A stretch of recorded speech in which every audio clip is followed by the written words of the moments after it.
大家问千万字，逐工要甲大家做伙来拜一字。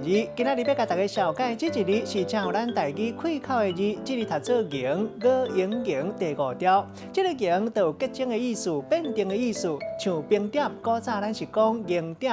啊，若迎嘛有火路未通结做伙，我都散开的意思，像咱讲迎火。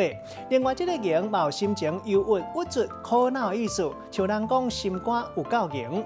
带大家做伙来小解两个词，头一个读做迎心，代表足郁卒、足忧郁；第二个词读做迎火，就是乌青，因为切着伤，皮肤下底出火，火路未通。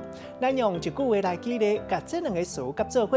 譬如讲，阿明参加体操比赛，本来赢面真大，结果熟熟仔戏跋落去戏杯骹，毋若摔一个乌青兼迎火，我都摕到冠军，伊的心肝嘛足迎心。今仔日小解这一字迎，提供予大家参考。